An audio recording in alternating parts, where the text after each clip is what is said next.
Hello student, very good evening. I hope you are fine. Welcome to expert classes by Manju ma'am. जैसा कि student आप सभी लोग जानते हैं कि इस समय आप लोगों का हम मॉडल पेपर स्टार्ट किए हैं, जो कि आप लोगों का न्यू मॉडल पेपर जो है 2025 के अकॉर्डिंग है। कौन सी क्लास की बात हो रही है? जो बच्चे हमारे बीए बीएससी 6 सेमेस्टर में है, मैं उनकी बात कर रही हूँ। विषय कौन सा है आप लोगों का? तो होम साइंस का विषय है। देखिए, ये पेपर आप लोगों का फर्स्ट पेपर हमने स्टार्ट किया है। पेपर फर्स्ट में क्या है, आप लोगों का पेपर का नाम क्या है? तो आहार की एवं उपचारात्मक पोषण है, ठीक है, जिसको हम हिंदी में क्या बोलते हैं, सॉरी इंग्लिश में क्या बोलते हैं, डायटेटिक्स एंड थेरेप्टिक न्यूट्रिशन। ये आप लोगों का क्या है, पेपर का नाम है। ये कौन सा है स्टूडेंट? आप लोगों का पार्ट 3 है। इससे पहले आप लोगों का जो है पार्ट 1 और पार्ट 2 जो है आप लोगों का कंप्लीट हो गया। पार्ट 1 और पार्ट 2 जो है आप लोगों का कंप्लीट हो गया है। आज जो है आप लोगों का पार्ट 3 स्टार्ट है। और पेपर सेकंड की बात मैं कर रही हूँ स्टूडेंट, ठीक है। पेपर सेकंड आप लोगों को क्या है, जैसा कि आप सभी लोग जानते हैं कि 2 पेपर आप लोगों को देना है। तो सेकेंड पेपर को हमने 1 से लेकर 9 मॉडल पेपर में हमने कंप्लीट कर दिया है स्टूडेंट। बस एक मॉडल पेपर और बाकी है 10वां, वो बहुत जल्दी ही आप लोगों को एग्जामिनेशन के पहले मिल जाएगा। इस समय क्या है, बच्चों में बहुत से बच्चों का ये डिमांड आ रहा था कि मैम हम लोग का फर्स्ट पेपर जो है कवर करा दीजिए। तो देखिए, फर्स्ट पेपर पर हम इस समय काम करने लगे हैं और सेकेंड पेपर का जो है 10वां मॉडल पेपर आप लोगों को बहुत जल्द मिल जाएगा। और ये कौन सा, आज जो है हम पार्ट 3 लिए हैं। पार्ट 3 भी आप लोगों का कौन सा यूनिट का स्टूडेंट? तो 4th यूनिट और 5 यूनिट को हमने लॉन्ग क्वेश्चन में लिया है। तो देखिए, आइए बिना समय गंवाए हम स्टार्ट करते हैं आप लोगों का क्वेश्चन। तो देखिए, पहला क्वेश्चन क्या है स्टूडेंट कि गुर्दे की किन्हीं 2 बीमारियों तथा उनके भोजन द्वारा उपचार लिखिए। यानी गुर्दे की अगर बीमारी हो जाती है तो आप मतलब उपचार के लिए मतलब कौन सा खान पान आप रखेंगे जिससे कि गुर्दे की बीमारी जो है बहुत जल्द जो है रिकवर हो जाए। यही प्रश्न आप लोगों का पूछ रहा है। तो आइए देखिए आंसर देखते हैं क्या है स्टूडेंट। गुर्दे की बीमारी को ग्लोमेरुलर नेफ्राइटिस कहते हैं, ठीक है। गुर्दे की बीमारी को हम क्या बोलते हैं? ग्लोमेरुलर नेफ्राइटिस कहते हैं, क्योंकि इस रोग में कोशिका गुच्छ, ठीक है, कोशिका गुच्छ को ही ग्लोमेरुलाई बोलते हैं स्टूडेंट, ठीक है। कोशिका गुच्छ ही क्या होती है, प्रभावित होती है। अब देखिए यहाँ पर क्या है, अब जो है आपका किडनी की जो बीमारी होती है वह कितने तरह की होती है ये हम यहाँ बता रहे हैं।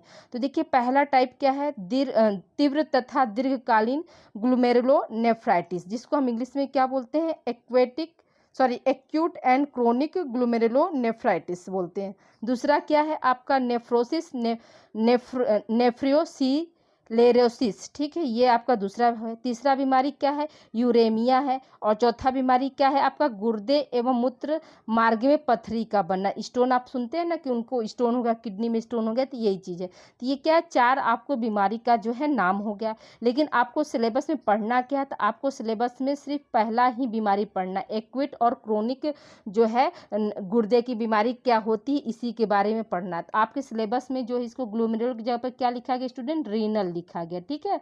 किडनी रीनल मतलब किडनी एक्यूट रीनल क्या है, और किडनी क्रोनिक रीनल जो है ग्लोमेरुलर जो है उसके जगह पर क्या है आपका रीनल शब्द दिया है। तो याद रखिएगा कि किडनी की बीमारी को हम रीनल से भी जानते हैं और क्या है आपका ग्लोमेरुलर के नाम से भी जानते हैं। तो हमको क्या सिलेबस में सिर्फ आपको ये पहला बीमारी ही पढ़ना है, इन 3 बीमारियों के बारे में नहीं पढ़ना है।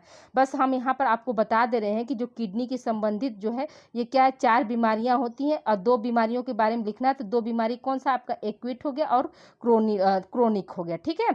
अब आइए आगे बढ़ते हैं। अब देखिए, हम उसी को डिटेल में पढ़ रहे हैं। यहाँ पर पहला क्या है आपका कि तीव्र ग्लोमेरुलो नेफ्राइटिस या तीव्र रीनल नेफ्राइटिस, दोनों भी कह सकते हैं। इसी को हम दूसरे नाम से कैसे जान सकते हैं स्टूडेंट, इसको हम तीव्र रीनल नेफ्राइटिस, इसको हम इस नाम से भी जान सकते हैं और उस नाम से, चाहे जैसे भी आप लोगों का क्वेश्चन आए तो आप लोग बिल्कुल कंफ्यूज ना हो कि मैम ने जो है ग्लोमेरुलो पढ़ाई और पेपर में क्या है रीनल आ गया। तो दोनों हम कहते हैं, ठीक है।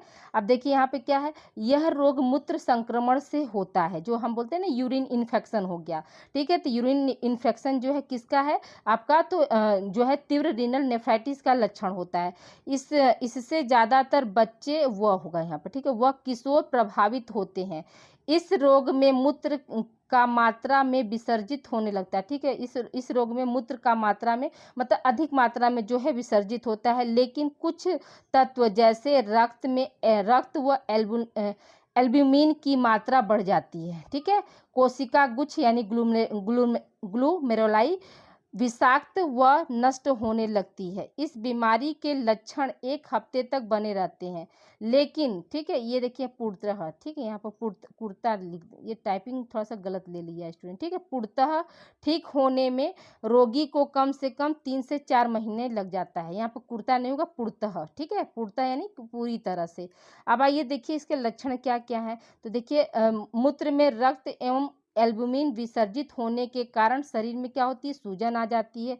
उच्च रक्तचाप की शिकायत रहती है, यानी बीपी बढ़ा रहता है हमेशा, जिसके कारण हर समय रोगी के सिर में दर्द बना रहता है। इसके अलावा जो है जी मिचलना, ठीक है, उल्टी आना, आंखों में सूजन हो जाना आदि लक्षण भी प्रकट होते हैं। रोगी को भूख नहीं लगती है। गुर्दों में रक्त प्रवाह की गति जो होती है वो धीमी हो जाती है, यानी तेजी से, जो पहले जिस अनुसार जब वह जो था निरोग था, तो जैसा मतलब ब्लड का सर्कुलेशन होता था उस तरह से ना होकर क्या हुआ, किडनी में जो है ब्लड का सर्कुलेशन की गति क्या हो जाती है, स्लो हो जाती है। ठीक है, अब देखिए उपचार हम क्या बता रहे हैं।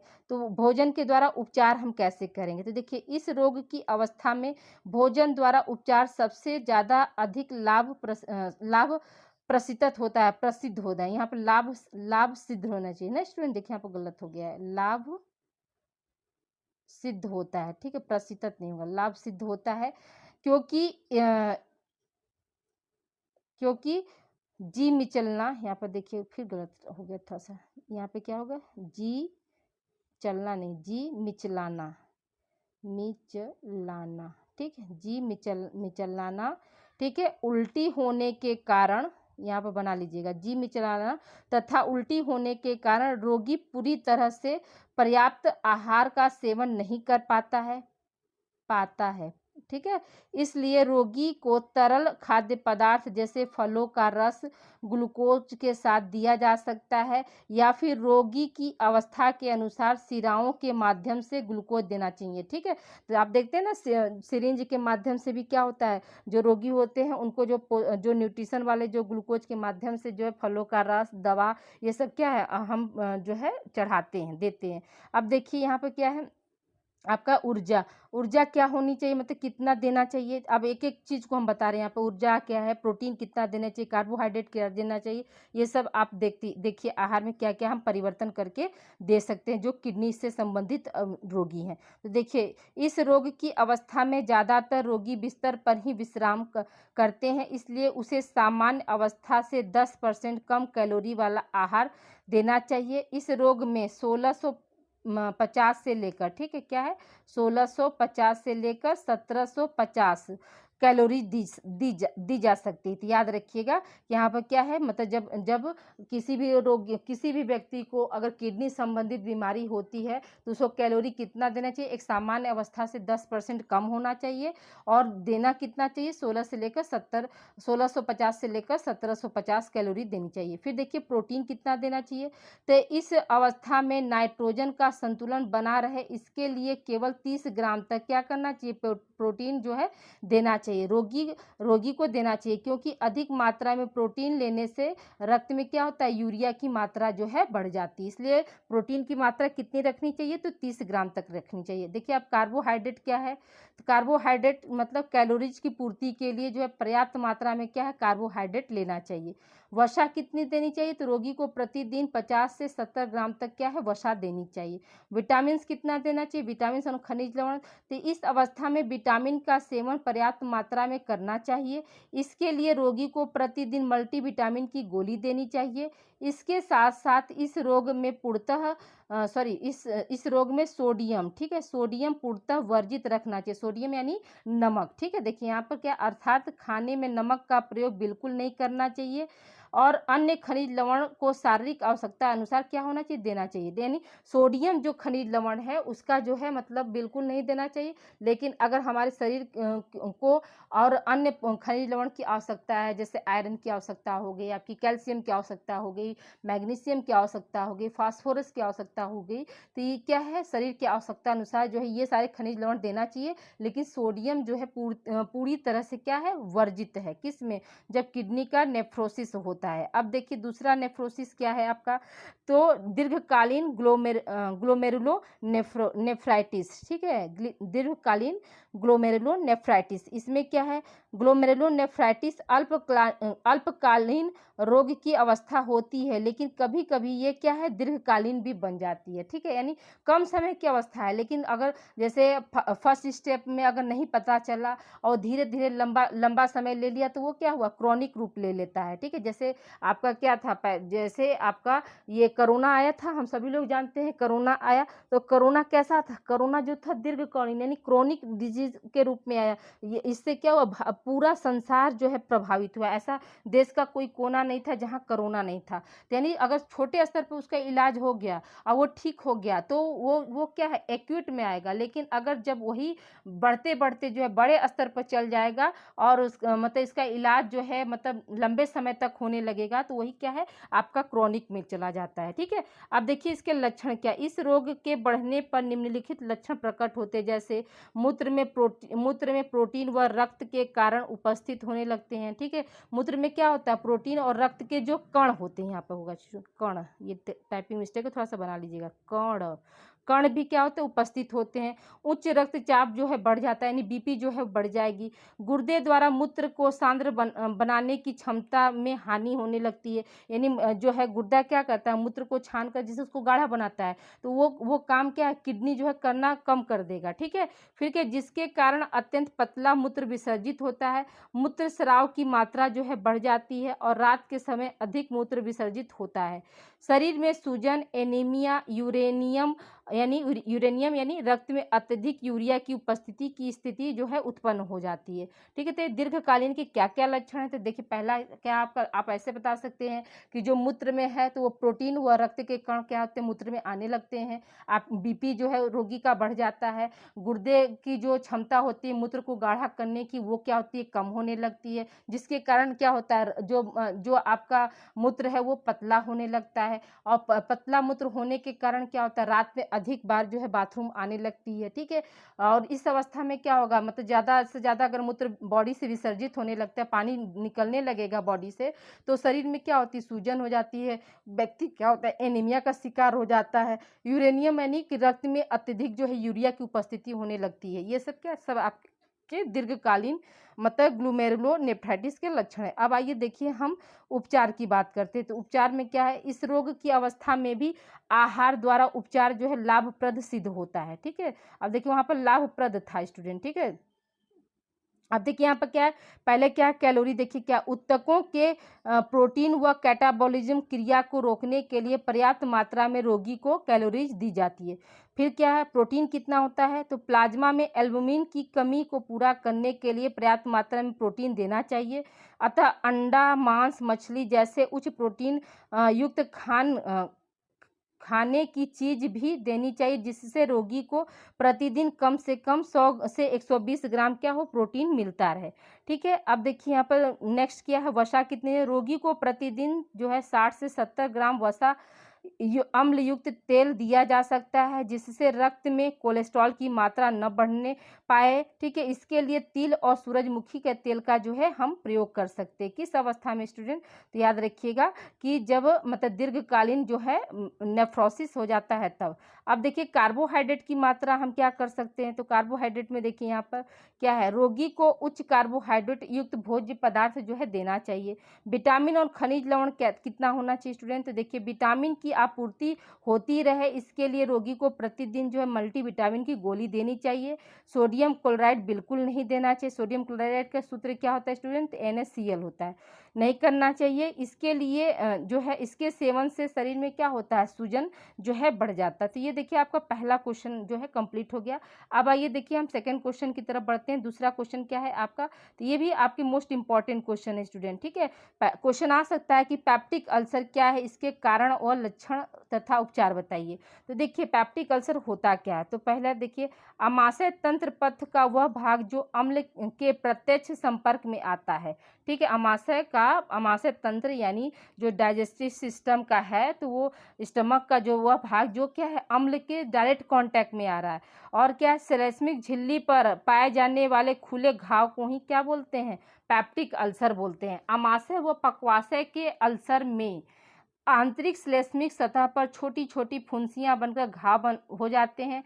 इस स्थिति को पेप्टिक अल्सर कहते हैं। इसमें श्लेष्मा झिल्ली पाचक रसों को सहन नहीं कर पाती है, जिससे श्लेष्मा झिल्ली के ऊतक का पाचन होने लगता है और घाव क्या होते हैं, बन जाते हैं। यानी पेप्टिक अल्सर होता है क्या, आपके जो है इंटेस्टाइन में, ठीक है, आमाशय और पक्वाशय की जो है एक तरह से ड्यूडेनम, पक्वाशय का मतलब क्या हो, ड्यूडेनम में छोटी छोटी फुंसियां हो जाती हैं, छिद्र हो जाते हैं, वही क्या है बाद में जो है पेप्टिक अल्सर का रूप ले लेते हैं। अब देखिए इसके लक्षण क्या क्या होते हैं। जब मतलब अल्सर पेप्टिक अल्सर हो जाता है तो उसमें क्या क्या सिम्टम्स दिखाई देते हैं। तो देखिए यहाँ पर जी में चलना, ठीक है, उल्टी, पेट में जलन, दर्द जो भोजन करने के थोड़ी देर बाद आरंभ होता है। पक्वाशय में अल्सर 2.5 से 3 घंटे बाद होता है। यानी भोजन हम कर लेंगे तो भोजन करने के बाद क्या होता है, पक्वाशय में अगर अल्सर है, ड्यूडेनम में अगर अल्सर है, तो उसमें उस स्थिति में क्या होता है, तो जब भोजन आप कर लिए तो 2.5 से 3 घंटा, ठीक है, 2.5 से क्या होता है 3 घंटे के बाद जो है दर्द स्टार्ट होता है। देखिए यहाँ पर मल होगा, माल नहीं होगा, मल के साथ रक्त आता है, लेकिन आमाशय अल्सर में उल्टी के साथ भी रक्त आता है। देखिए पक्वाशय का जो अल्सर होता है तो उसमें क्या होता है, दोनों में आप अंतर समझिएगा। पक्वाशय के अल्सर में जो होता है, भोजन अगर व्यक्ति किया तो उसमें क्या है 2.5 से 3 घंटे बाद दर्द होगा, और जो मल अगर विसर्जित किया तो उसमें मल के साथ क्या होता है, रक्त आता है, ठीक है। लेकिन वहीं पर क्या है, आपका आमाशय में क्या होता है, आमाशय में उल्टी के साथ साथ रक्त आता है, ठीक है। ये चीज आप ध्यान दीजिएगा कि पक्वाशय में जो है मल के साथ रक्त आता है और आमाशय में उल्टी के साथ रक्त आता है। अब देखिए यहाँ पे क्या है, पेप्टिक अल्सर के प्रकार कौन कौन से, तो 2 तरह के होते हैं। एक आपका होता है आमाशय का पेप्टिक अल्सर, दूसरा क्या है, पक्वाशय का पेप्टिक अल्सर। अब देखिए यहाँ पर क्या है, पेप्टिक अल्सर के कारण यानी किन कारणों से जो है पेप्टिक अल्सर होता है, कौन कौन से जो है फैक्टर जो है आपके जिम्मेदार हैं पेप्टिक अल्सर के लिए। तो अब देखिए यहाँ पर क्या है, आप देखिए पहला जो है आपका वंशानुक्रम। प्रायः पेप्टिक अल्सर के रोगी के निकट संबंधियों में पेप्टिक अल्सर का इतिहास देखा जाता है। यानी कहने का मतलब क्या है कि अगर घर में दादा दादी या पूर्वजों को पेप्टिक अल्सर हुआ है तो वो क्या है आने वाली जनरेशन में भी हो सकता है। फिर क्या है, रक्त समूह, तो रक्त समूह में यानी जो ओ ब्लड ग्रुप वाले हैं, ठीक है, याद रखिएगा कि ओ ब्लड ग्रुप वाले में ज़्यादातर जो है पेप्टिक अल्सर जो है पाए देखने को मिलता है। तीसरा क्या है, आमाशय की अम्लीयता में वृद्धि। आमाशय में हाइड्रोक्लोरिक अम्ल व पेप्सिन की अधिक मात्रा होने पर पेप्टिक अल्सर हो जाता है। तो आमाशय में क्या अम्लीयता किससे आएगा, आपका हाइड्रोक्लोरिक अम्ल से ही आता है। तो यहाँ पे क्या है कि आमाशय में हाइड्रोक्लोरिक अम्ल की जो अम्लीयता होती है वो अधिक होने से, और जो पेप्सिन का जो स्राव होता है वो अधिक होने से क्या है, जो है ये क्या हो सकता है, पेप्टिक अल्सर हो सकता है। अब आइए देखिए मानसिक तनाव। मानसिक तनाव में क्या है, तो मानसिक तनाव में है कि अत्यधिक तनाव सामवेगिक रूप से तनाव ग्रस्त विचलित होने पर पेप्टिक अल्सर की शीघ्र शिकायत होने की संभावना होती है। यानी कोई भी व्यक्ति अगर अनावश्यक या अत्यधिक तनाव या सामवेगिक रूप से तनाव है या जल्दी जल्दी बहुत ज़्यादा जो है विचलित हो जाता है, तो ऐसे भी व्यक्ति को जो है पेप्टिक अल्सर की जो है होने की शिकायत हो सकती है। उपवास मतलब व्रत। लंबे समय तक उपवास करने पर या 2 भोजनों के मध्य अधिक अंतर से उत्पन्न अम्ल, यहाँ पर अम्ल होगा आधा मोह, ठीक है, ऐसे लिखा है स्टूडेंट। थोड़ा सा टाइपिंग आज जल्दी में क्या हुआ ना, थोड़ा सा मिस्टेक हो रहा है। आमाशय की अंतर त्वचा पर क्रिया करता है, तंतुओं को क्षतिग्रस्त कर जो है पेप्टिक अल्सर को जो है जन्म दे सकता है। तो यहाँ पर क्या है, ज़्यादा उपवास नहीं रखना चाहिए। दोनों टाइम के जो भोजन हम कर रहे हैं उसमें क्या है अधिक अंतर नहीं होना चाहिए। उसकी वजह से भी क्या है पेप्टिक अल्सर होने की संभावना बढ़ जाती है। फिर क्या है, आपका चाय, कॉफ़ी तथा शराब आदि, यानी इनका जो है सेवन, तो देखिए अत्यधिक गाढ़ी चाय या कॉफ़ी का प्रयोग करने से भी क्या होता है, पेप्टिक अल्सर हो जाता है। तो इसलिए जो है चाय भी जो है, चाय हुआ, कॉफ़ी हुआ, इन सब का जो है सेवन जो है नहीं करना चाहिए। अब देखिए यहाँ पर क्या है, नेक्स्ट पॉइंट आपका है कि धूम्रपान एवं तंबाकू। धूम्रपान एवं तंबाकू में क्या है, तंबाकू एवं सिगरेट में निकोटीन पाया जाता है। तो आप लोग देखिए एडवर्टाइज भी हमेशा देखते रहते हैं टीवी वगैरह पर, तो ये क्या है, अधिक पाया जाता है, निकोटीन क्या है, पाया जाता है। निकोटीन के अतिरिक्त कई विषाक्त, विषाक्त मतलब यहाँ देखिए जहरीले, यहाँ पर विषाक्त होगा, लेकिन देखिए वहाँ टाइपिंग थोड़ा सा विषाक्त लिखे है ना, जहरीला, जहरीले तत्व भी होते हैं या जहरीले तत्व भी होते हैं। थोड़ी मात्रा में धूम्रपान से खाली आमाशय की भूख की मरोड़ कुछ हद तक दूर हो जाती है। जैसे लोग क्या है, धूम्रपान करते हैं, तंबाकू खाते हैं, पान गुटखा खाते, क्यों खाते हैं, क्योंकि वो सोचते हैं कि हमारा जो है भूख है वो कम हो जाएगा, लेकिन क्या वो कम समय के लिए होता है। तथा आमाशय की अंतर त्वचा को आराम पहुंचता है, किंतु अत्यधिक धूम्रपान जो होती है वो मिचली वमन को जन्म देती है, जिसके कारण पेप्टिक अल्सर हो सकता है। तो यह ध्यान दीजिएगा कि जैसे व्यक्ति, कोई भी व्यक्ति हो, तो उसको धूम्रपान हुआ, आपका जो है पान मसाला गुटखा, ये सब का जो है सेवन नहीं करना चाहिए, क्योंकि ये कहीं ना कहीं जो है पेप्टिक अल्सर को जन्म देती है। अब देखिए रक्त का स्तर, यानी सॉरी रक्त शर्करा का स्तर यानी ग्लूकोज का स्तर क्या होता है। तो अत्यधिक भूखे रहने पर या उपवास की स्थिति में रक्त शर्करा का स्तर काफ़ी कम हो सकता है, जिससे भूख के कारण मरोड़ आती है। फलतः होगा, ठीक है, फलतः हाइड्रोक्लोरिक अम्ल एवं पेप्सिन अत्यधिक स्रावित होने लगता है, जिसके कारण क्या है, पेप्टिक अल्सर हो सकता है। तो यानी कहीं ना कहीं ये जो जितने भी हैं, आपका रक्त शर्करा भी हो गया, रक्त इतने सारे जो आपके कारण, ये सारे जो है आप याद रखिएगा कि वंशानुक्रम हो गया, ठीक है, रक्त समूह हो गया, आमाशय की अम्लीयता हो गई, मानसिक तनाव हो गया, उपवास हो गया, चाय कॉफ़ी हो गया, ये सब क्या, सब आपके जो पेप्टिक अल्सर के कारण के लिए जिम्मेदार है। देखिए स्टूडेंट, अब देखिए आप लोग अभी तक वीडियो को अगर लाइक नहीं किए हैं तो वीडियो को आप लोग लाइक कर दीजिए स्टूडेंट, बहुत मेहनत लगता है। देखिए शाम के जो है 6:10 हो रहे हैं, और मेरी कोशिश है कि आप लोगों को 7:30 बजे तक मैं डेली का डेली क्लास दे रही हूँ इस समय, ताकि आपकी तैयारी बहुत अच्छे से हो जाए। और चैनल को जो पहली बार विजिट कर रहे हैं वो चैनल को सब्सक्राइब कर दें, और बेल आइकन जो घंटी का जो आकार है उसको मतलब प्रेस कर देंगे, और ऑल नोटिफिकेशन बटन, तो मेरी जितनी भी वीडियो रहेगी वो आपको आप तक जो है आसानी से पहुंच जाएगी स्टूडेंट। और इस चैनल पर जो है आप लोगों का जो है को करिकुलर भी हमने पढ़ाया स्टूडेंट पिछले साल का, तो आप लोग जो है को करिकुलर की तैयारी भी यहाँ से कर सकते हैं। होम साइंस के साथ साथ आप क्या है, को करिकुलर की भी आप इसी चैनल पर तैयारी कर सकते हैं, आपको कहीं भी इधर उधर जाने की ज़रूरत नहीं है स्टूडेंट। ओके, तो आज देखिए आपका 3rd पार्ट हो गया, कल आप लोगों का 4th पार्ट रहेगा। देखिए इस समय थोड़ा सा मूल्यांकन भी चल रहा है, तो समय अभाव की वजह से हम थोड़ा क्वेश्चन उतना नहीं ले, लेकिन हाँ जो भी क्वेश्चन आपका ले रहे हैं वो सारे क्वेश्चन जो है आप लोगों का एग्जाम ओरिएंटेड है। Okay, thank you for watching student, मिलते हैं हम अगली क्लास में।